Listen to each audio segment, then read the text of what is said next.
Olá. O Pontuando continua agora a segunda parte, falando sobre insegurança alimentar, e nós vamos falar num artigo do, de um blog aqui, Cidadania, que você vai ver a questão dos bilionários do mundo. E logo depois, se não ficar um vídeo muito grande, eu vou ler algumas considerações que eu fiquei de ler no último programa sobre as considerações de Ladislau Dauer, que é um cara muito inteligente, um economista, e ele, é, ele trabalhou muitos anos lá fora, das Nações Unidas, e é um brasileiro aí que sabe muito e dispensa, inclusive, apresentações. Mas eu vou começar, logo depois da vinheta, eu vou começar com esse primeiro artigo do Cidadania e depois, se der tudo certinho, a gente faz uma consideração sobre a leitura sobre o artigo dele, considerando a questão da fome, a questão da subutilização da força de trabalho, da subutilização do parque tecnológico brasileiro. Se não der para a gente fazer o vídeo ficar muito longo, eu faço um terceiro e a gente faz esse tipo de análise, tá bom? Um minuto depois da vinheta, a gente volta.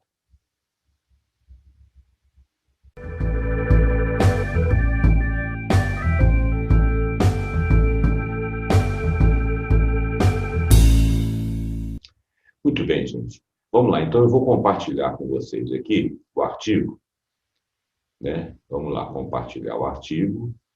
É esse que está aqui, tá? Olha lá, você está vendo lá o nome lá. Cidadania, fortuna dos bilionários acabaria com a fome do mundo e ainda sobraria. Essa é uma das coisas que eu queria ter dito no último programa, mas acabou ficando menos extenso. Eu vou tentar ser um pouco mais linear, porque às vezes esses blogs eles não têm assim uma visibilidade de muitas pessoas. Então, seria bom que alguns de nós retransmitíssemos essas informações de tal forma que a gente tivesse uma condição de que as pessoas lessem. E é bom tomar consciência desse tipo de coisa. Olha bem, fortuna dos bilionários acabaria com a fome do mundo e ainda sobraria. Em meio à pandemia do novo coronavírus, as 2.189 pessoas mais ricas do mundo lucraram e bateram um recorde acumulado de 10 trilhões de dólares. Vamos ver. Esse foi atualizado no dia 13/10/2020. Então, nós estamos falando de outubro do ano passado, tá bom? Uma observação de outubro do ano passado, uma reportagem. Em meio à pandemia do novo coronavírus, que já matou 1 milhão de pessoas no mundo, em outubro do ano passado, os bilionários ficaram ainda mais ricos. Olha bem, mas é outubro do ano passado. Pois é, então, 1 milhão de pessoas no mundo, agora tem muito mais, não é isso? Mas serve de parâmetro para você, para a gente poder comparar. E olha bem, nós não estamos falando contra as pessoas ricas. Eu estou falando de meia dúzia de bilionários, ou trilionários, vamos dizer assim, tribilionários, que conseguem ganhar mais dinheiro com a pandemia. Então, o rico daqui, que dá emprego, eu não estou falando disso, tá? Aqui também teve gente aí, mas faz parte desse mesmo grupo aí, porque essas empresas são multinacionais, esses bancos são bancos internacionais. Então, vamos continuar lendo. Para a gente entender que o foco aqui não é ficar fazendo aquele lugar comum de falar, coitado do pobre e o muito rico é culpado. Não é nada disso. Nós não estamos fazendo essa dicotomia pobre, ignorante. Nós estamos fazendo uma dicotomia aqui, aliás, não é uma dicotomia, nós estamos fazendo uma análise aqui de que em algumas instâncias se prevalecem de seu poder em detrimento de outras. Para quê? Para a gente poder ter consciência. Vamos lá. Então, em meio à pandemia do coronavírus, que já matou mais de 1 milhão de pessoas no mundo, os bilionários ficaram ainda mais ricos e a soma das suas riquezas superou pela primeira vez na história a marca de 10 trilhões de dólares. Olha, 10 trilhões de dólares é algumas vezes o PIB de vários países do planeta. E não são muitas pessoas. Então, eu estou falando de gente muito rica. Tá? Não estou falando daquele que tem uma propriedadezinha legal, que tem uma fábrica, que emprega 1.000, 2.000 pessoas. Não estou falando dessas pessoas. Eu estou falando daqueles que conseguiram se locupletar internacionalmente com a pandemia. E o significado disso.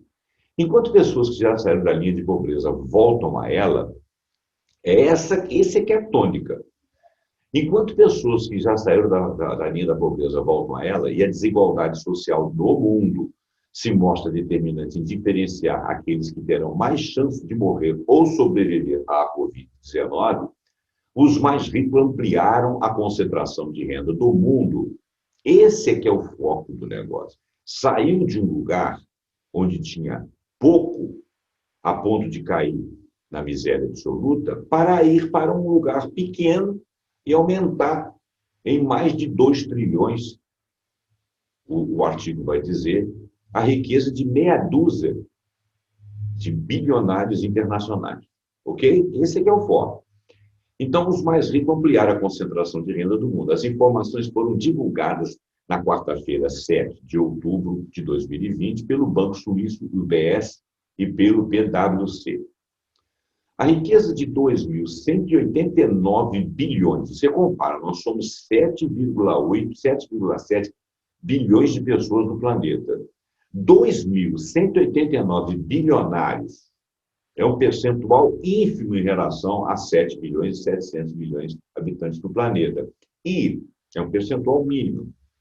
E esses milionários, eles são americanos, ingleses, são corporações que envolvem americanos, ingleses, franceses, italianos, alguns brasileiros, muito poucos, chineses, russos. Então, não tem nacionalidade, não tem aquela coisa da esquerda, não é nada disso. Vamos fazer as análises de uma maneira fiel aos fatos, sem as ideologias de plantão e as bolhas que atrapalham o raciocínio de todo mundo. A riqueza de 2.189 bilionários do mundo atingiu em julho deste ano o valor recorde de 10,2 trilhões. Em abril de 2020, esse valor era de 8 trilhões, olha bem, de abril para outubro cresceu 2 bilhões, 2,2 trilhões. O valor mais alto registrado até agora era o de 8,9 trilhões no final de 2017. Esse valor caiu e depois ele subiu e depois em poucos meses ele deu um grito durante a pandemia. Ainda de acordo com o levantamento, a riqueza dos bilionários chegou a encolher 564 bilhões nos primeiros meses de 2020, na época em que houve uma paralisação generalizada da economia global por causa dos diversos lockdowns ao longo do mundo, decretados pelo mundo para conter a Covid-19. Isso aconteceu em vários países do mundo.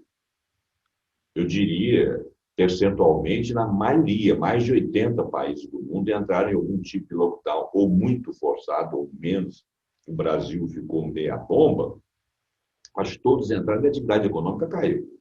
Rapidamente, eles reviram suas perdas e aumentaram seus lucros. Segundo apontou o relatório do Banco Suíço, justamente os setores diretamente envolvidos com a pandemia do coronavírus, que tiveram suas fortunas crescidas nesse período. Os bilionários do setor, segundo apontou o relatório do Banco Suíço, justamente os setores diretamente envolvidos com a pandemia do coronavírus, com a pandemia do coronavírus, tiveram suas fortunas crescidas nesse período. Foram eles que tiveram. Os bilionários do setor industrial, de tecnologia e de saúde foram os que tiveram maior aumento na sua riqueza, com salto de 44%, 41% e 16%, respectivamente.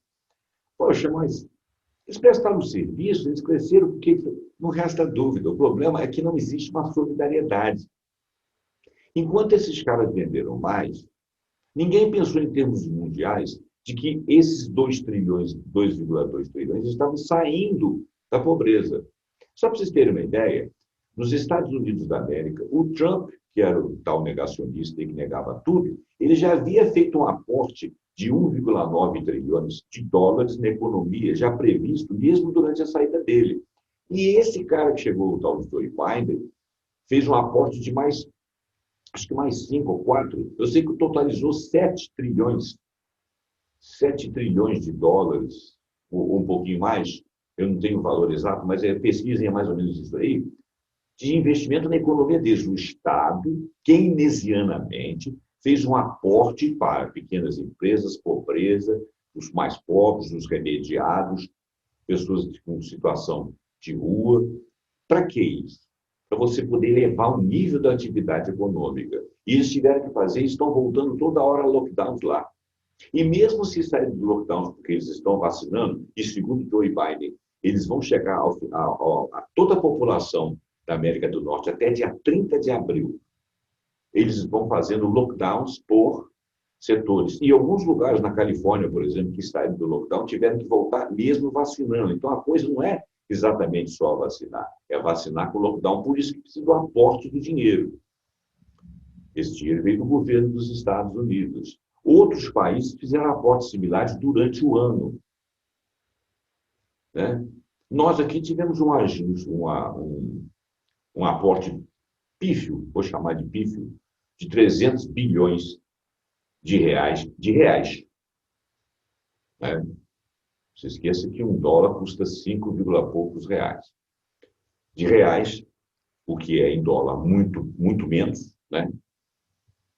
E esse aporte de um auxílio emergencial de 600 reais, uma fortuna, né? Quase quebrou o erário, né? Mas para os bancos vai 1,2 trilhões e só de juros de depósito compulsório vai mais ou menos 200 bilhões e outros ajustes aí de empresas exportadoras que perdem nas diferenças de dólar, né? Eles ganham lá não sei quanto, mais uns 100, 150 bilhões. Isso é parte, é só você pesquisar nas redes. Então, quer dizer, para as grandes corporações, para os grandes bancos aqui dentro do Brasil e grandes exportadores, você tem uma verba transferida. Vamos dizer, isso aí está contratado, né? Contratado no mercado, teria que rever a lei. Mas, de qualquer maneira, o que nós fizemos? 5 meses apenas, 600 reais por pessoa, tudo bem. Isso já deu um girozinho na economia, já ajudou a economia, tá? Você vendeu menos em casa, mas você recebeu dinheiro, você comprou pelo menos os itens de utilidade, remédio, comida, essas coisas.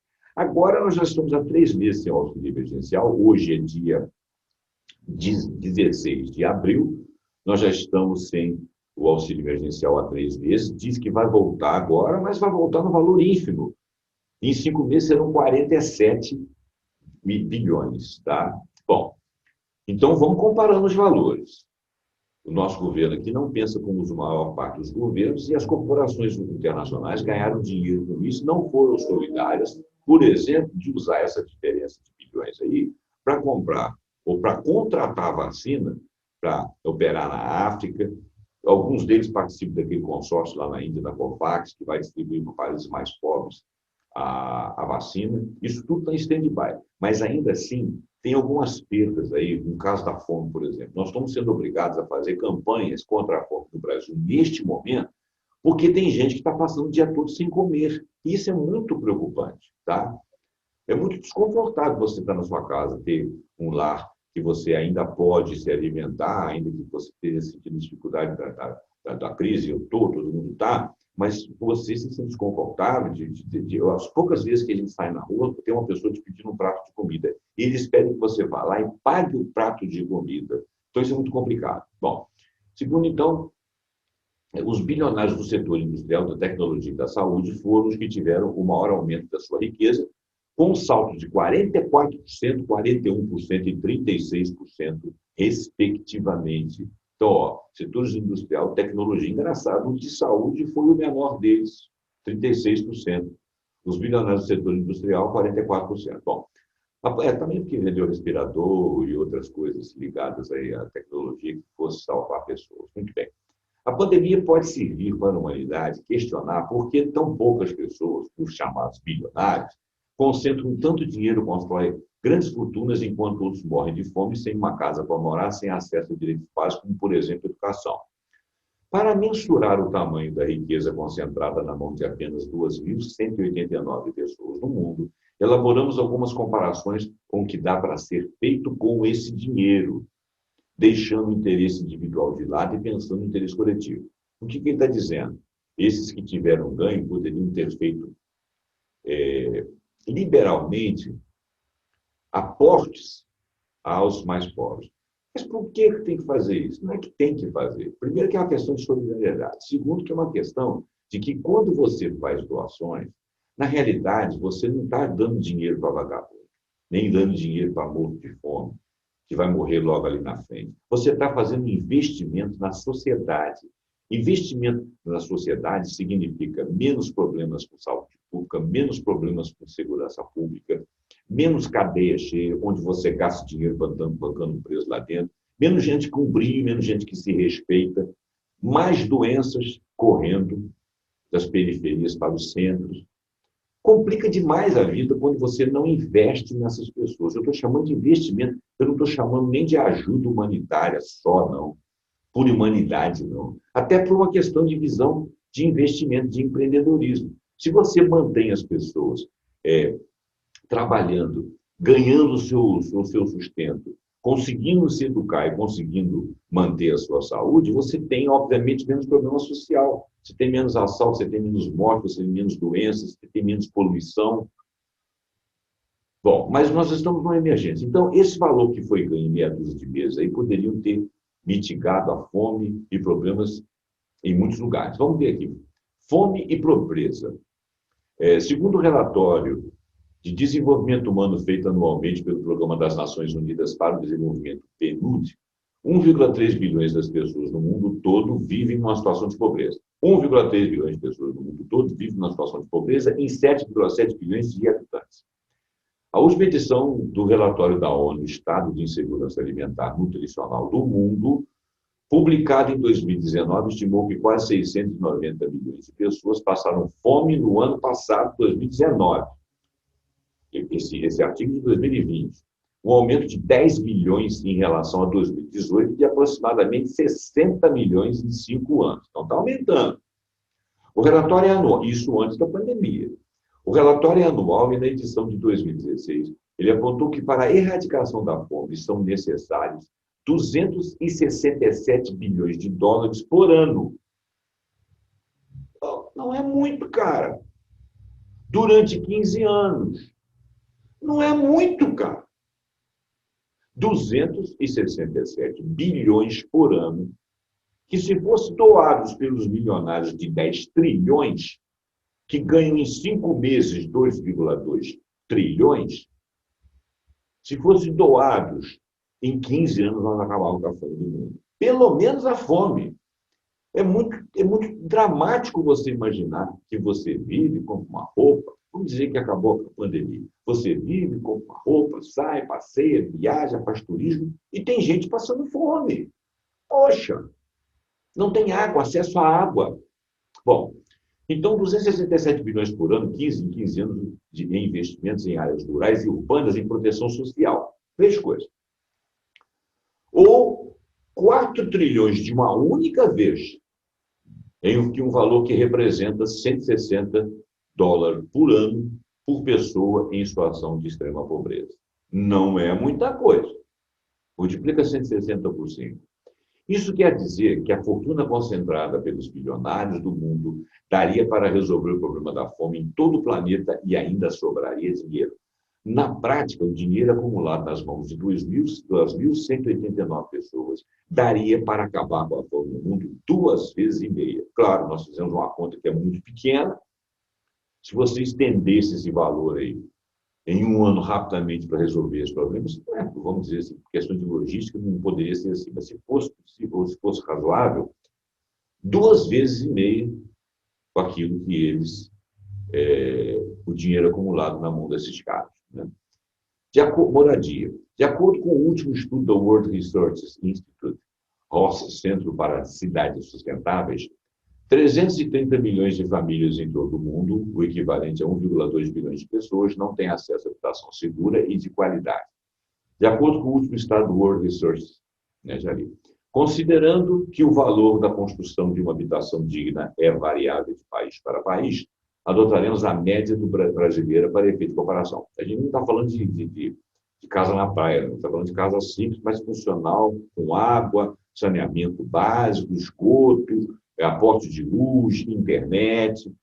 Segundo o Índice Nacional de Construção Civil, essa sigla aí, o IBGE, no ano passado, em abril do ano passado, 2020, quando saiu essa reportagem, o custo médio de metro quadrado no Brasil, da construção brasileira é R$ 1.172, ou seja, uma casa de 60 metros quadrados, que é praticamente uma sala aí de atendimento, de médico, por exemplo, custa no Brasil, em média, 70.323, que em dólar equivale a 12.513 dólares, na cotação lá da época. Hoje é mais.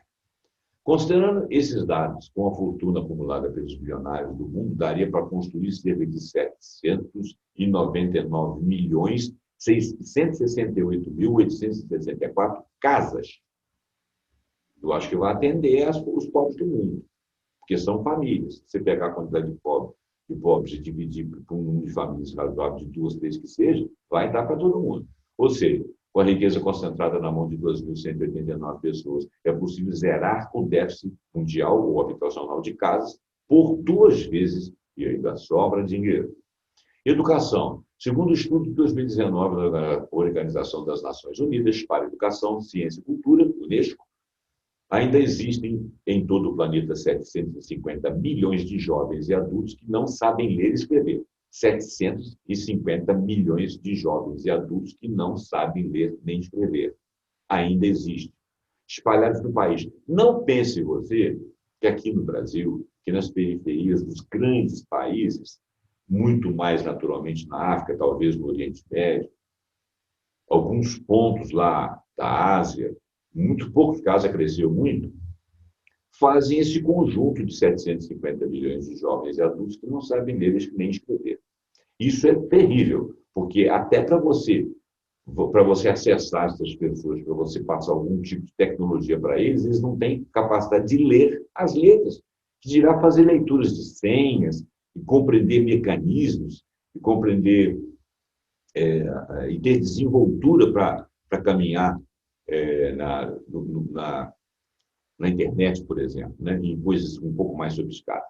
Se todas essas pessoas morassem em um único país, a população só seria inferior à da China e da Índia, que é na faixa de 1,2 e 1,4 bilhões.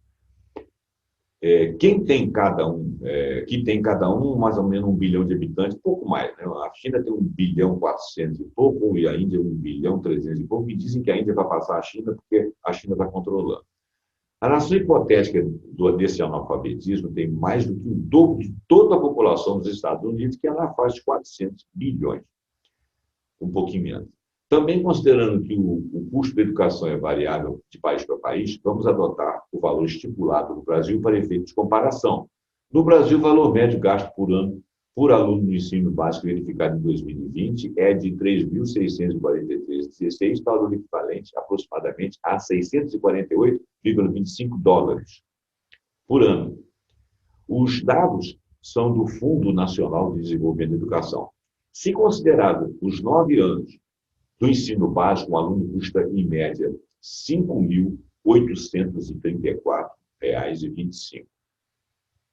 Isso quer dizer que, com a fortuna concentrada na mão de 2.189 pessoas, seria possível manter mais de 1 bilhão de pessoas estudando os 9 anos do ciclo fundamental, mais precisamente 1.714.089.818 estudantes.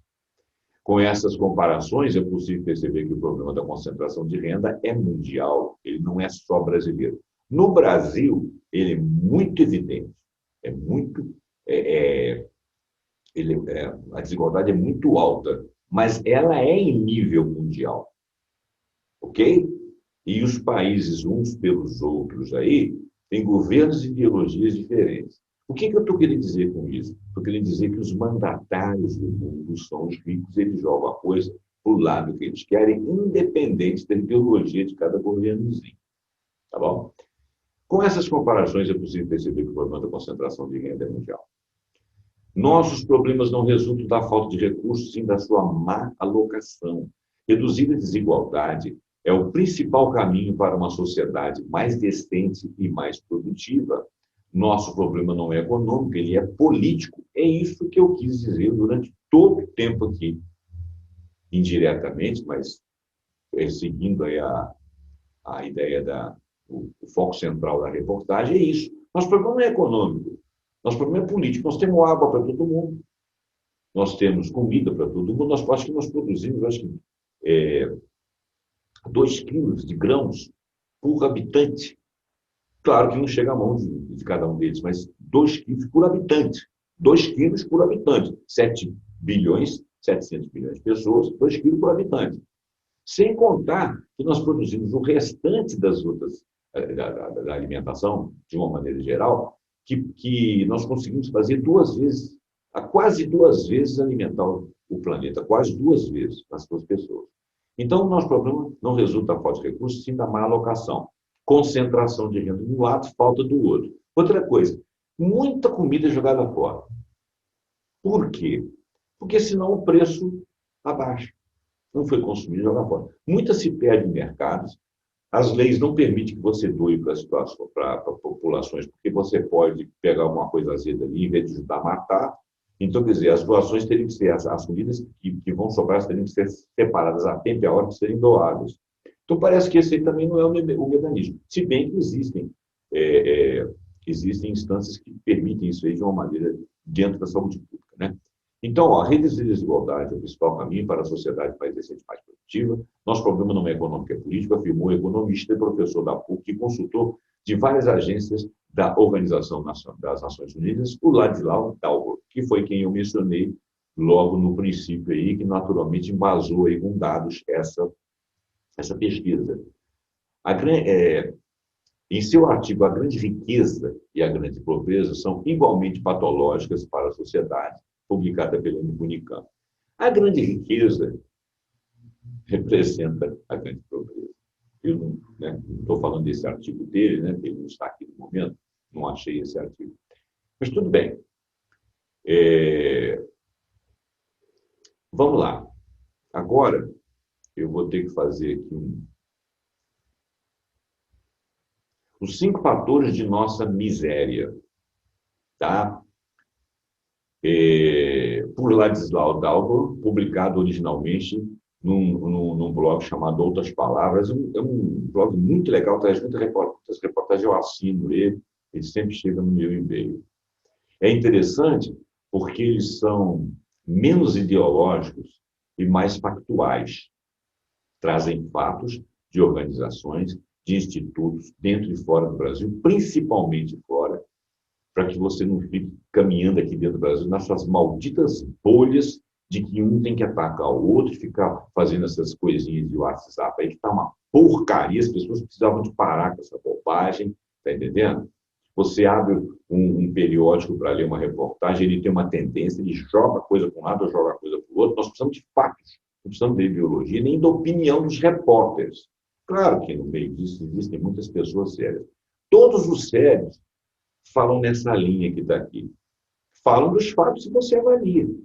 Né? É claro que você pode raciocinar que tem que ter bilionários no mundo e que tem que ter família. Se você raciocinar assim, infelizmente, você tem, além de você ter uma capacidade de entendimento da sociedade em termos de engrenagem que funcione, você, além de tudo, é uma pessoa de coração de pedra. Você tem direito de ser ignorante. O problema é quando você trabalha fora dos fatos. Esse que é o problema. Por isso que eu faço esses programas. Eu quero que as pessoas não pensem como eu, leiam e tirem as suas conclusões. Vamos lá. Todos temos um pouco de raiz nas visões de Celso Furtado. Celso Furtado foi um grande economista, já falecido e tal. Além das leituras, tive a oportunidade de cobrir pelo Jornal do Comércio de Recife uma reunião da Sudene, em 1963, em que Celso Furtado pedia aos governantes que resolvessem, na própria reunião, o andamento de alguns projetos.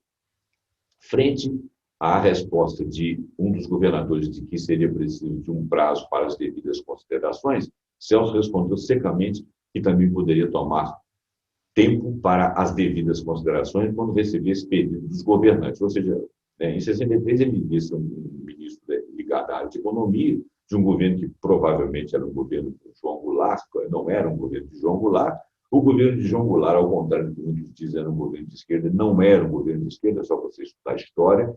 Ele tinha pontos em que as pessoas que eram oposição a ele vinham como esquerda. Inclusive, a esquerda não estava dentro do governo dele e ele sofria. A esquerda, na época, era representada pelos partidos, Partido Comunista, essas coisas. O PTB não era um partido de esquerda, né? Tinha muitas pessoas ali que não militavam na área de esquerda, mas foi tomado como posicionamentos à esquerda e depois houve o golpe e tal. Isso não vem ao caso aqui, senão nós vamos falar demais. Então, olha bem, ele quis dizer o seguinte: eu, na qualidade de ligado ao Executivo Federal, posso também atrasar e começar a fazer considerações quando vocês fizerem alguns pedidos. Bom, então, quando receber o pedido dos governantes, faceta de um realizador frente aos marasmos políticos. Isso aí é uma consideração do Dalbor a respeito do Celso Furtado. O Celso Furtado nos permitia focar problemas estruturais da sociedade, queria, na presente nota, trazer o problema da subutilização. O que ele está querendo mostrar aqui? Ele está querendo mostrar que nós subutilizamos vários potenciais nossos, né? Tema que envolve toda a economia, tanto a economia quanto a política, e tem tudo a ver com a dimensão estrutural de nossos trâmites. E isso aí é ao longo dos anos. Isso não é uma coisa de agora. Isso é uma estruturação da nossa sociedade que teria que mudar. Essa é uma análise. A subutilização de mão de obra. A realidade é chocante nesse país. 212 milhões de habitantes. Nós estamos com uma quantidade maior agora, né? Vamos ver aqui de que data que é esse artigo. Não, esse artigo é de 5/10/2020, também de outubro e do ano passado. E 212 milhões de habitantes. Eu acho que a gente tem um pouquinho mais. Tudo bem. O emprego formal privado se resume a 33 milhões de pessoas. Emprego formal privado. Empresas privadas contratam 33 milhões formalmente. Somando 11 milhões de funcionários públicos. São 44 milhões, apenas 42% da força de trabalho, de 105 milhões, que é a força de trabalho total, 44 milhões representam 42% da força de trabalho. A subutilização da força de trabalho constitui uma dimensão particularmente gritante de nossa fragilidade econômica, pois se trata, para além do drama social, de uma enorme insensatez econômica. A síntese dos indicadores sociais de 2019 do IBGE traz uma seção sobre essa questão. Por que é uma coisa insensata? Olha, quando você entra numa crise como essa, você vê a fragilidade que nós temos. Tá? Esse negócio de você encontrar um cara caído no meio da rua, que ele levanta e te pede uma esmola, você dá alguma coisa para ele que ele fala que está com fome, e você fala, vai trabalhar vagabundo, isso é uma estupidez de todo tamanho, isso não é só falta de educação, não. Aquele cara está numa condição em que ele não reúne em si capacidade de se sobreviver. Então, se você encaminhar para que essa força de trabalho, para que esse cara venha a ser uma força de trabalho que possa se manter, você acha que ele não vai querer? Mas ele tem que ser educado para isso. Depois que ele está desmaiado, banguelo, doente, e bêbado, e toxicômano, ou subnutrido, e viciado em alguma bebida, alguma coisa, você não consegue fazer mais nada com ele, principalmente quem passou dos 30, passou dos 40. Tá certo? Aí vai ser um problema social. Ah, mas a gente tenta levar esses caras para o albergue, eles não vão. Claro, eles não querem perder. Eles não querem ser tratados como gado. Eles preferem a liberdade de morrer a qualquer momento do que serem tratados como gado. Porque eles não têm capacidade de entender. A solução desse problema não é coagi-los a fazer algo que seja bom para a sociedade, é fazer algo que seja bom para eles. Como que seria isso? Entende? Porque isso aí azeita a sociedade. Como ordem de grandeza, temos 40 milhões de pessoas no setor informal. Quer dizer, dos 44 milhões de empregados, nós temos 40 milhões no setor informal. A informalidade é uma porcaria. Sabe por quê?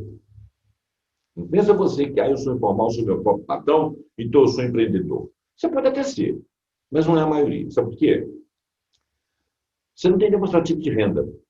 Você não compra a prazo. A maioria dos brasileiros são pobres. Nós compramos casa em 30 anos, vivemos pagando prestação de carro. Nós não temos dinheiro para chegar lá e comprar uma casa, dinheiro para chegar lá e comprar um carro. Uns e outros conseguem algumas jogadas aí que conseguem comprar as coisas à vista. e sem serem ricos. Caso contrário, o cara tem que ser rico, rico mesmo. Rico mesmo. Você comprar um apartamento de 300, 600, 400, 1 milhão de reais, você tem que ser rico. Você comprar um carro de 70, 120 milhões, você tem que ser rico. Aí você fica naquela roda ali. Né? Então, como é que você financia isso? Você não financia. Tem que entrar em algum programa. Outra coisa, você sai da informalidade, você cai doente, você não tem SUS, você não tem condição de fazer uso da saúde pública. Né? E se você pagasse o SUS, porque você não é informal, ou a empresa te ajudasse a pagar, você já teria esse acesso. Então, diminui o problema de saúde pública. Certo? O camarada que é um informal, ele vive chutando lata. Eu chamo de chutar caminhão-pipa, que no Brasil você não chuta nem lata, né? Caminhão-pipa, com lata resistente. É difícil, gente. Não é assim. Não dá para viver assim. Então, isso aí traz muitos problemas para o país, não apenas para essas pessoas. Então, a visão é uma visão conjuntural. Não, você não investir, não ter políticas públicas para poder manter emprego dessas pessoas é uma insensatez econômica, porque te prejudica aqueles que estão estabelecidos, aqueles que têm os seus salários, aqueles que têm as suas empresas, aqueles que têm os seus empregos. Porque é muito difícil você conviver não é conviver, é questão de que eles causam depressões e problemas na economia e no dia a dia, na saúde, na saúde pública, por exemplo, quando você tem morador de rua, ou as calçadas ficam cheias de pessoas, e alguns evoluem para trambiques, as coisas. Você cria um ambiente social ruim. Outra coisa, esses caras, às vezes, são chefes de família de gente que não estuda, que vai seguir o caminho deles. Existem os informais mais bem aquinhoados e os informais menos bem aquinhoados. Esses são a maioria. Eles acabam reproduzindo o status quo da sua informalidade e às vezes, saem de uma situação de moradia boa, e de carro, de viagem, de capacidade, para uma situação pior, em que os filhos vão ficando pelo caminho. Olha o que aconteceu aí, a quantidade de pobres. Tem muita gente hoje que entrou em insegurança alimentar, que eram pessoas que há meses atrás tinham até empresa. Um dia saiu uma propaganda uma reportagem no Fantástico dizendo fulano de tal tinha lá no shoppingzinho seu salão de cabeleireiro. Então ela foi inteligente. Ela foi para a casa dela, montou, enquanto ela cuida do filho, cuida do seu quê, vai e mostra a dona na casa dela. Esqueceu de dizer o seguinte, ela estava tomando ferro, ela evoluiu, ela perdeu espaço. Ela tinha uma loja, ela podia pagar o aluguel, ela podia manter uma aparência legal, podia se vestir melhor, ela perdeu qualidade de vida. Aí não, ela se virou e foi para dentro de casa, ela evoluiu. Fizeram o aplauso a ela, como ela sendo uma pessoa que soube fazer economia, então por causa disso ela é empreendedora. Mentira, ela estava se ferrando, não devia estar feliz nem um pouquinho com aquilo. Ninguém gosta de dar passos atrás quando já deu passos à frente. Pensa nisso. Então, a subutilização da força de trabalho constitui uma dimensão particularmente gritante da nossa fragilidade econômica, pois se trata, para além do drama social, de uma enorme insensatez econômica. A síntese dos indicadores sociais de 2019 do IBGE traz uma seção sobre essa questão. Como ordem de grandeza, nós temos 40 milhões de pessoas no setor informal. Segundo o IBGE, a renda desses trabalhadores é a metade da renda que o trabalhador formal ofere. São pessoas que no essencial, se viram. Eles não são empreendedores, não, eles se viram.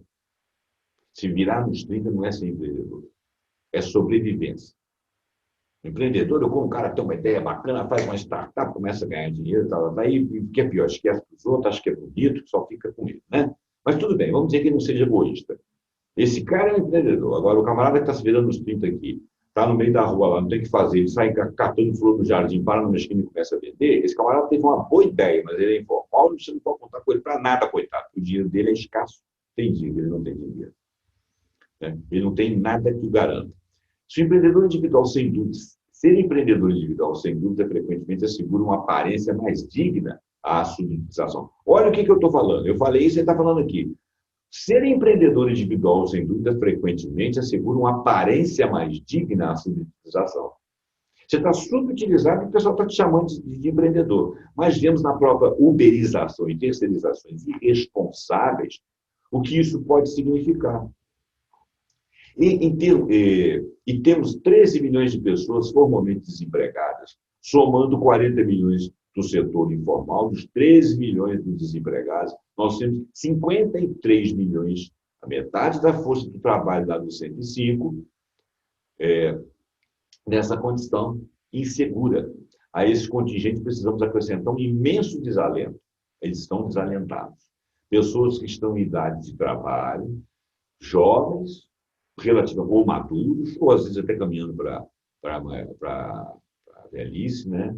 E estão perdendo tempo de vida, mas desistindo de procurar. Você não tem mais emprego, você não consegue. E quanto mais você se distancia dos seus conhecimentos, se for o caso universitários, ou de algum curso técnico, alguma coisa, menos capacidade você tem de voltar a uma posição de trabalho que você tinha condição anterior. Por exemplo, se saiu uma menina que eu conheci uns tempos atrás, ela saiu, foi para, muito inteligente, ela saiu, foi para a Inglaterra, esse fato é verídico. Ela foi para a Inglaterra, fez um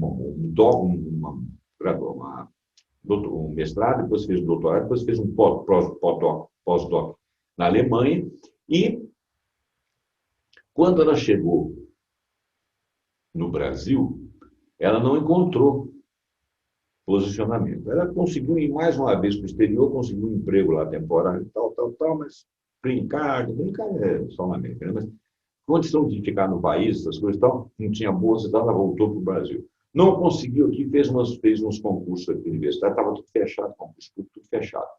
Ah, mas concurso público, por que ela foi logo para o concurso público? Porque nós não temos empresa aqui que contrata pessoas especializadas. O currículo dela mais atrapalhado que ajudava. Aí ela foi para a cidade pequena dela, o pai dela tinha uma fábrica de bala.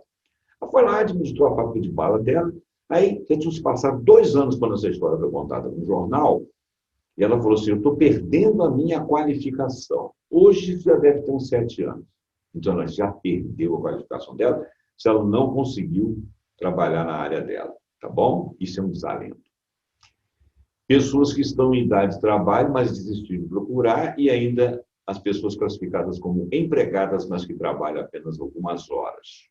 Tá? Ainda mais que essa mudança aí de lei trabalhista aí, eles aceitam assim que o cara fala assim, não, eu vou trabalhar porque eu preciso de um suco e um prato de comida meio-dia, tá bom? Aí o cara, legal, tá vendo? Esse cara é um cara empreendedor, inteligente. Assim você vai conseguir mais emprego, ou desgraça pelada, né?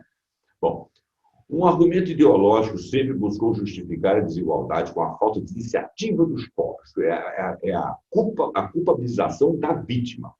O pobre não precisa que lhe ensine disposição para trabalhar, precisa de oportunidades. Isso envolve planejamento de iniciativas públicas, em vez de discursos ideológicos pífios, pobres, podres e canalhas. Vamos ser realistas, gente. Ah, você não vai falar com o do pobre porque você é religioso, sei lá, ou então você é comunista. Ah, para o meio do inferno, pô. Você está vendo que a pessoa está se ferrando, você está vendo a pessoa se ferrar do seu lado, isso dói em você. A subutilização da terra. O Censo Agropecuário de 2017 nos dá outra dimensão da subutilização dos fatores. O Brasil é imenso. Os 8,5 milhões de quilômetros quadrados correspondem a 850 milhões de hectares. Segundo o censo, 353 milhões de hectares constituem estabelecimentos agrícolas. Nesses 225 milhões de hectares constituem um solo agriculturável, portanto, disponível para atividades produtivas, tanto pela qualidade do solo como pela disponibilidade da água. O que choca é que, somando a agricultura permanente e temporária, o uso produtivo no sentido pleno ocupa 63 milhões de hectares. Olha só.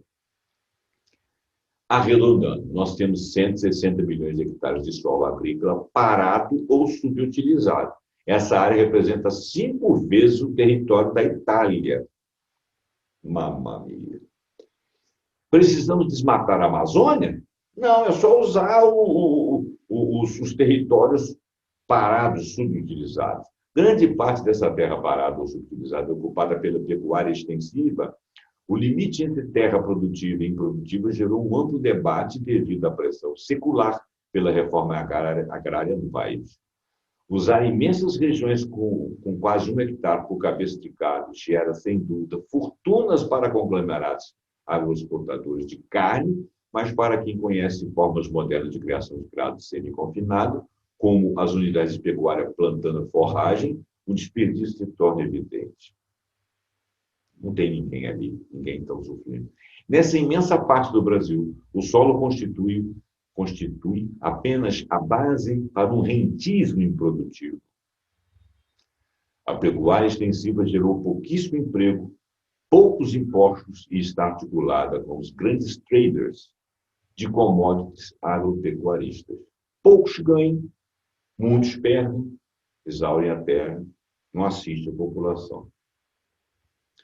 E existe aquela terra improdutiva. Um resgate do ITR, que é Imposto Territorial Rural, que no Brasil constitui uma ficção, permitiria, sem dúvida, estimular a produtividade, como na Europa e em outras regiões. O fato de pagar impostos sobre terra parada estimula os proprietários a utilizá-la de maneira mais produtiva ou vendê-la para quem produza. Em particular, é preciso tributar esse rentismo. O camarada começa a ganhar dinheiro. Com dinheiro, ele precisa ser tributado. Por quê? Porque ele começa a querer investir para produzir. Aí ele começa a gerar emprego. Quando ele gera emprego, o cara que ele empregou tem dinheiro, compra as coisas de você, faz a coisa rentar, você começa a ganhar dinheiro. É a roda da fortuna. O trabalho é a riqueza. A única coisa que você pode emitir moeda fiando numa riqueza é o trabalho. Porque o ouro, amanhã você pode dizer que não vale nada. O diamante, mas você pode dizer que não vale nada. Agora, o trabalho, não. Quando o camarada aprendeu a plantar, quando o camarada aprendeu a colher, quando o camarada aprendeu a curar, quando o camarada aprendeu a construir, colher, fabricar remédios, aí você tem uma riqueza, que é a riqueza da imaginação, da competência e da capacidade do homem, seja no empresário, seja no funcionário, de todos os graus. É isso, gente. O cara está nos ensinando aqui. Muito bem, estamos esperando que os mercados resolvam? Não, vamos deixar tudo por conta do mercado. O mercado não resolve nada. O mercado não resolve nada. O mercado, o tal mercado, essa entidade de mercado que todo mundo acha que é maravilhosa e competente, ela trabalha para si. São aqueles bilionários lá que ficaram cada vez mais bilionários. A subutilização do capital. Tão gritante quanto a subutilização da força de trabalho da terra no Brasil é a subutilização do capital, que se transforma em patrimônio familiar e aplicações financeiras em vez de investimentos produtivos. É isso aí. Tá? O cara ganha dinheiro, daqui um pouquinho a fábrica dele está lá fabricando, então ele pega, vende e aplica o dinheiro. O próximo que pega não faz grandes coisas, porque ele trabalha para caramba, paga muito imposto, paga funcionário e tem que se virar nos 30, porque ele não tem nenhum tipo de apoio, não tem nenhum tipo de investimento, ele pega, vamos vender essa porcaria e aplica dinheiro também. Aí começa a ganhar dinheiro com dinheiro. Quem que paga essa remuneração que ele ganha? Somos nós. Dinheiro não brota do solo, não. Quando ele ganhou um dinheiro na bolsa, 5 mil reais em uma semana, é o dinheiro que ele poderia ter aplicado lá, está ganhando, você que está pagando esses 5 mil reais para ele, distribuído por todos os brasileiros. É o caso da Petrobras, vendeu a Petrobras. Não, o preço do valor da gasolina tem que ser o internacional. Por quê? Porque está lucro para os acionistas. Quem são os acionistas da Bolsa de Nova York? A grossa minoria dona da Petrobras. Nós trabalhamos para os donos, a minoria dos donos. A maioria somos nós. Ganha dinheiro com dinheiro. Então, tão gritando quanto a subutilização do trabalho da terra no Brasil, a subutilização do capital que se transforma em patrimônio familiar e aplicações financeiras em vez de investimento produtivo. Isso trava o desenvolvimento de infraestruturas, a produção de bens e serviços e o emprego. Não tem emprego. O rentismo não produz nada. No Brasil, raros que fazem a distinção tão essencial entre aplicação financeira e investimento produtivo. Eu vou investir meu dinheiro. Não, você vai aplicar. Investir é colher fruto lá na frente com base no trabalho. Aplicação é uma coisa, investimento é outra. Em francês, placement, não sei falar em francês, financier e investimentos é bastante claro. Não entendi. O economista, por falta do conceito de aplicação financeira, distingue speculative investimentos e productive investimentos, ou seja, investimentos especulativos, que são as aplicações, e investimentos produtivos, que são os investimentos de fato. Mariana Mazzucato utiliza financial investments para caracterizar a diferença. O fato é que no Brasil, o que os bancos chamam de investimento constitui uma imensa esterilização dos nossos recursos. Venha investir. Não, você está aplicando dinheiro para ganhar dinheiro com dinheiro. Os 206 bilionários brasileiros apresentados na edição especial da Fortune. Aliás, esse mês agora aumentaram 11, né, bilionários aí no Brasil. Os 206 bilionários brasileiros apresentados na edição especial do Fortune são essencialmente donos de holdings, acionistas, controladores de fundos de investimento, donos de cotas acionárias e, naturalmente, banqueiros ou acionistas de bancos. A gente não estou falando de uma poupança que você tem ou uma sobra de caixa que você tem, você está lá ralando, está trabalhando, como eu estou trabalhando aqui agora. Você tem lá uma aplicação pequena, a sua aplicação é pequena, ninguém está falando de taxar isso aí, ninguém está falando que isso é errado, não. Estou falando isso aí é a sobra, aquilo que você não reúne capacidade de fazer outro investimento, às vezes você não tem mais idade, às vezes você quer focar só no seu investimento, a sua lucratividade você colocou ali. Claro, aquele dinheiro não vai ficar parado. Eu estou falando de grandes fortunas que vão para esse lado e ganham com esse lado, e que não investem mais em emprego, não investem na dinâmica do país. São essencialmente egoístas esses investimentos. Então, quer dizer, isso tem que haver? Tem que haver. Mas para as sobras, não para o total. Né? Se você tem lá uma poupancinha, é louvável, que bom. Se você tem uma aplicação financeira, você aplica na bolsa, tal, você ganha lá um percentual, louvável, que bom. Agora você depende de tudo que você tem e aplica lá. E não gera emprego, não ajuda ninguém, não dá. Né? Bom, vamos lá. Então, a intermediação financeira transformou-se entre nós em autêntica extorsão. Um dos principais mecanismos são as taxas usurárias de juros, representando como ordem de grandeza ao mês o que no resto do mundo se cobra ao ano. Exemplos de custo efetivo total de crédito apresentados pela NFAC, Associação Nacional de Executivos Financeiros de Administração e Contábeis, inclui para pessoa física em junho de 2020, 74% em média do crediário comercial, 256% no cartão de crédito, 129% no cheque especial, 46% no empréstimo pessoal nos bancos. Gente, que absurdo! Vamos ler de novo? Vamos ler de novo? Para a pessoa física, em junho de 2020, 74% em média no crediário comercial. Se você fizer uma coisa no crediário, você vai pagar 74%. 256% no cartão de crédito. Atrasa para você ver. 129% do cheque especial. Usou, ferrou. 46% no empréstimo pessoal. Como é que você pega o dinheiro emprestado em banco, que acontece na Alemanha, nos Estados Unidos, não tanto, mas na Alemanha, na maior parte dos países da Europa, você pega de juros baixos nos bancos com fomento, banco privado, com fomento para você fazer investimento em indústria, em comércio, seja lá o que for, para você produzir e gerar emprego. Essa é a função do banco. Ele ganha lá o percentualzinho dele, sim, não, mas ele ganha um percentual tão alto, 46%, que inviabiliza o seu negócio, você não consegue pagar. Né? No empréstimo pessoal de pessoas e para empresas deve ser até maior, um pouquinho menor. A título de comparação, os juros sobre o cartão de crédito no Canadá eram 22% ao ano, reduzidos por ordem do governo para 11% na pandemia. O nosso aqui é 256%. Olha lá, está falando que um dos principais mecanismos são as taxas usurárias de juros representadas como ordem de grandeza ao mês. O cara lá cobrava 22% ao ano. A poupança aqui pagava 6% ao ano. Alguns fundos de investimento aí estão pagando 8% ao ano. A você que está lá com capital parado. Você que tem muito capital não vai ser 8% ao ano. Vai ser muito mais. Bom, para a pessoa jurídica, a média representada é de 43%.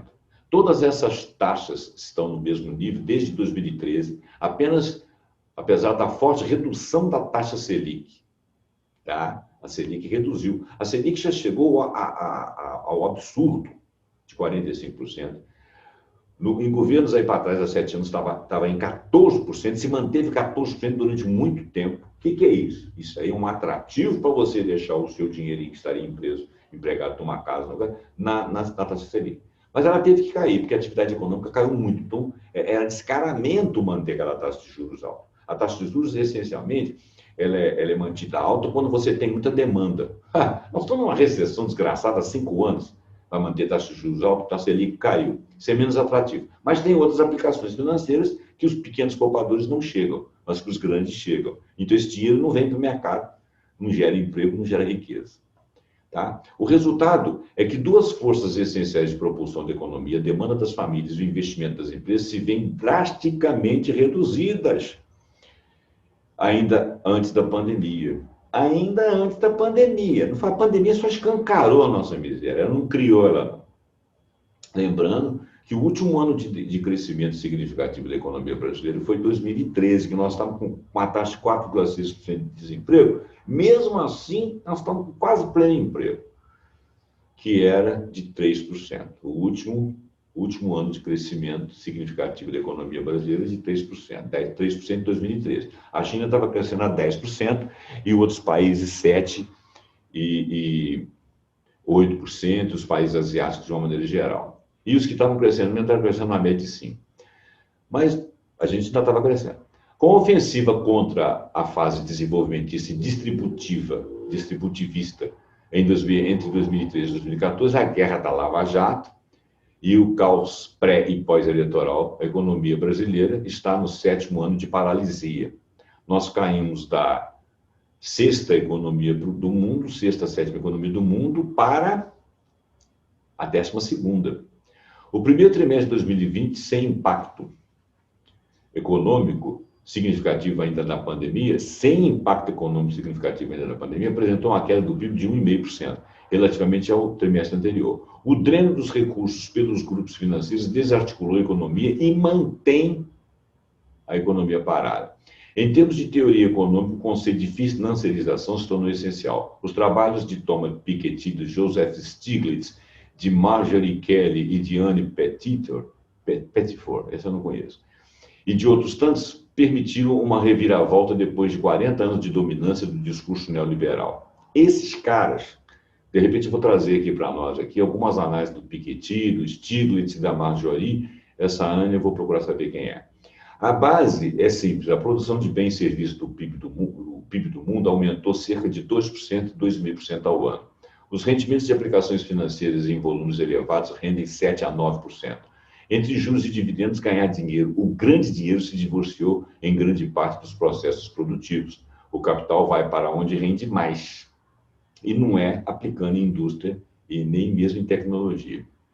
O mecanismo básico de apropriação do excedente social se deslocou para explorar um assalariado. O empresário precisa pelo menos gerar um posto de trabalho. E isso foi deslocado. Hoje, o endividamento das famílias é generalizado, e não é só no Brasil, não. As tarifas absurdas dos cartões atingem a todos e os dividendos elevados das empresas produtivas tornam a expansão produtiva pouco viável. Eu não vou ler mais aqui, porque aqui são análises econômicas pontuais. Subutilização do potencial científico e tecnológico. Hoje, o principal fator de produção é o conhecimento. O que está se formando é muito mais do que uma indústria 4.0, que não tem no Brasil. A mudança é sísmica. Adotamos aqui a mesma visão expressa do New Scientist. A tecnologia tem um potencial tão grande que a expectativa geral é que seu impacto seja tão profundo quanto o da Revolução Industrial. Sim, eu diria muito mais. Bom, na época foi uma quebra de paradigmas brutal, né? Hoje também seria proporcional. A tecnologia tem um potencial tão grande que a expectativa geral é de que seu impacto seja tão profundo quanto a Revolução Industrial. Não é só porque o dinheiro que se tornou, não é só o dinheiro que se tornou em simples sinais magnéticos registrados em computadores. É o conjunto da economia que desloca suas formas de organização para o que André Ghez chamou de imaterial. Não é mais a General Motors e as semelhantes que dominam o jogo, são sistemas de controle de finanças e tecnologias, o GAFAM nos Estados Unidos, o GAFAM, o BAT na China, o Systemically Important Financial Institutions. No centro da economia não está mais a fábrica, estão plataformas, os gestores de fortunas e controladores de comunicação. É impressionante o recuo do Brasil com a submissão aos Estados Unidos, no caso da tecnologia G5, né, 5G. A desestruturação da capacidade de pesquisa da Petrobras, o desinvestimento, o fechamento do programa de formação de cientistas no exterior, o travamento, esse fechamento de formação de cientista no exterior, eu até acho um pouco complicado, porque a gente formava o cientista lá, ele vinha para cá com o nosso dinheiro, ele vinha para cá, olhava aqui, mas aqui não tem oportunidade, ele pega e voltava para lá porque ele era bonitinho. Isso aí é uma coisa que foi mal feita. O cara foi para lá com dinheiro público investiram nele, tem que voltar aqui e gerar aqui. Mas também você tem que dar condição de trabalhar aqui, senão ele vai voltar para lá, é óbvio, né? O travamento das bolsas de pesquisa e de pós-graduação, a venda mal abortada da Embraer, pelo amor de Deus, você não cria uma coisa para vender assim a preço de banana. A transformação do país em mero comprador de patentes, nós não produzimos nada, nós pagamos patente para os outros, principalmente na indústria farmacêutica. E recuo nessas áreas terá impactos avassaladores sobre o futuro do país. Temos mais de 1/3 da população sem acesso à internet, não há inclusão digital, numa era em que ficar de fora do sistema digital significa isolamento social. Ainda temos universidades em que os alunos tiram xerox de capítulos acumulados nas pastas de professores. Ai, Jesus! Ainda travamos acesso aos textos científicos quando o MIT os disponibiliza na plataforma Open Courseware.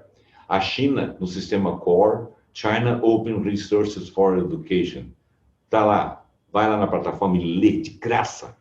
O Japão há décadas possui sistema online de apoio tecnológico para pequenos produtores, de graça, inclusive de agricultura familiar. A Finlândia, há mais de 50 anos, lançou o programa de generalização da elevação científica e tecnológica no país, com programas educacionais públicos, gratuitos e universais. No Brasil, ainda se discute a privatização e distribuição de vouchers, proposta dos tempos de Ronald Reagan nos Estados Unidos da América. A subutilização da imensa capacidade criativa da população, ao se travar as oportunidades para a imensa maioria, constitui um crime contra as próximas gerações e demonstra uma profunda ignorância que Gessé de Souza, o grande sociólogo Gessé de Souza, chamou adequadamente de elite do atraso. Subutilização das políticas públicas. Celso Furtado tinha a ideia clara da importância dos estados e do planejamento.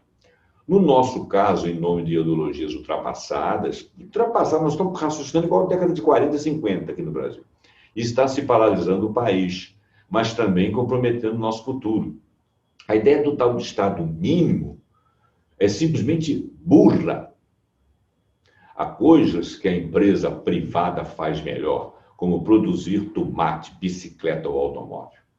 Entregar para grupos privados serviços básicos como saúde, educação, cultura, segurança e outras políticas sociais leva a perdas radicais de eficiência para o povo brasileiro. O maior setor econômico dos Estados Unidos hoje é a saúde, cerca de 20% do PIB. O custo do serviço americano de saúde, em grande parte privatizados, é de $10.400 por pessoa por ano. No Canadá, onde os serviços de saúde são públicos, gratuitos de acesso universal, o custo é de $4.400. Olha só. E o governo do Canadá contrata serviço de saúde a particulares para atender o público. E muitas das vezes, não são apenas, por exemplo, hospitais públicos, não. Está na pandemia, está lá o hospital público cheio. O governo contrata o serviço do hospital privado e leva o público para lá. E paga.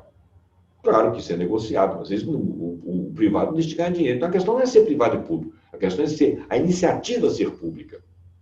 Né?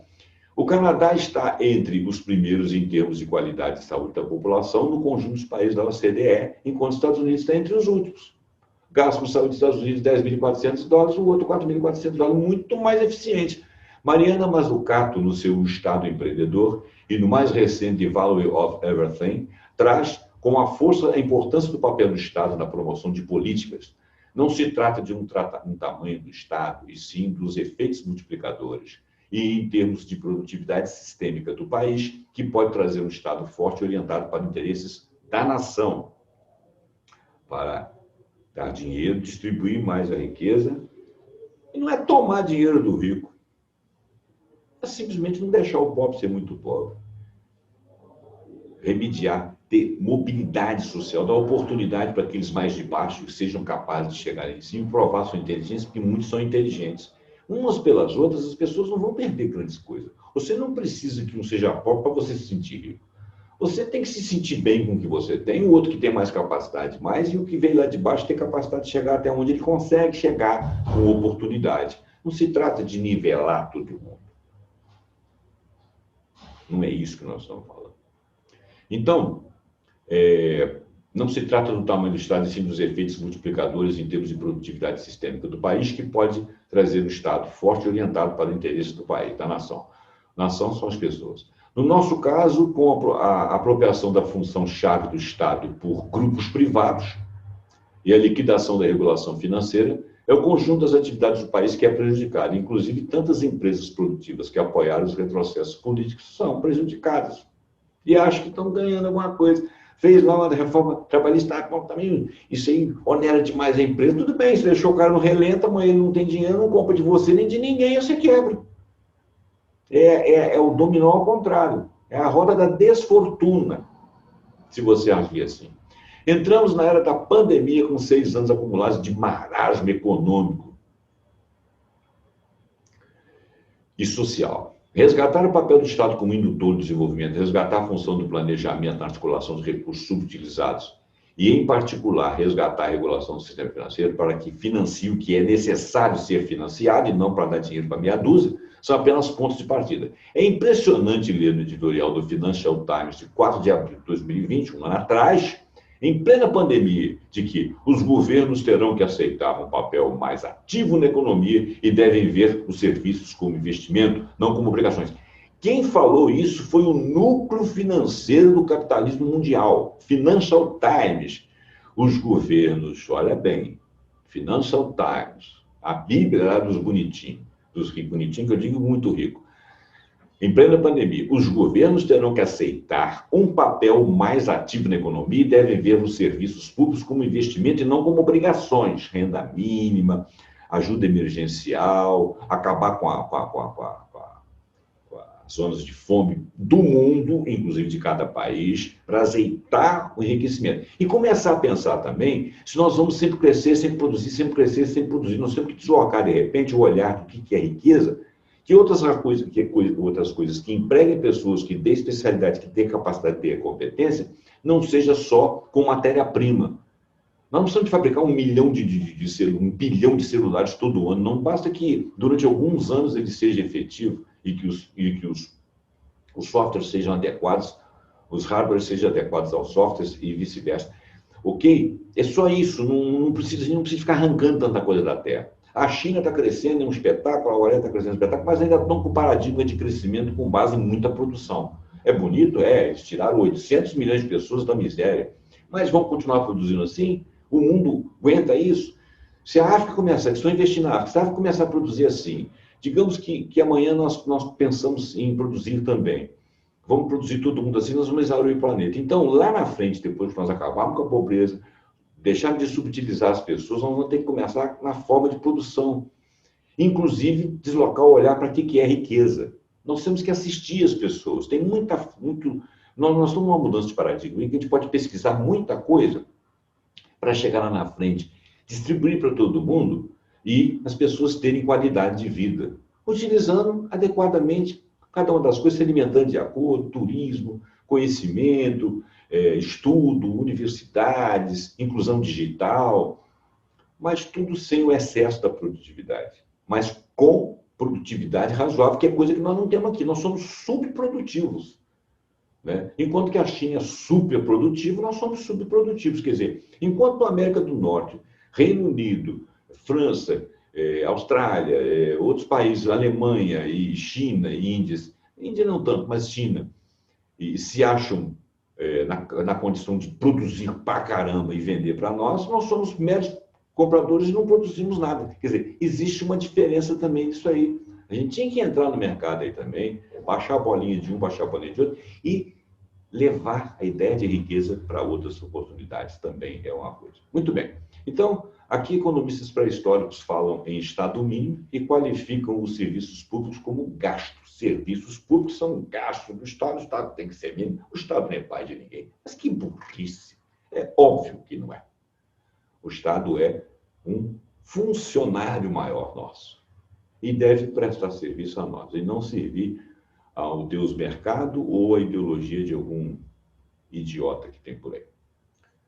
Bom, gente, eu espero que esse artigo não tenha cansado, esses 2 artigos não tenham cansado vocês. Eu gosto de, vou sempre fazer esse tipo de coisa, vou procurar outros economistas, se eu não sou economista, outros sociólogos e falar um pouco de vocês. De vez em quando a gente vai trazer aqui um texto de Gessé de Souza, que é um cara muito inteligente, um cara muito bacana. Então é isso. Fica aí com a gente. Esse foi mais um pontuando em que nós estamos falando da fome e da subutilização das nossas capacidades como povo brasileiro. Por favor, tenha paciência de assistir esse vídeo. Eu tentei correr, talvez não tenha ajudado muito, ele ficou longo, mas vai vendo aos pouquinhos, tá? E passa para frente, porque é importante que a gente tenha conhecimento de outro lado e vamos parar com essas bolhas, com essas besteiras, com essas briguinhas idiotas aí. Vamos chegar a uma conclusão como povo, como nação. Muito obrigado e até o próximo, o próximo pontuando. Um abraço.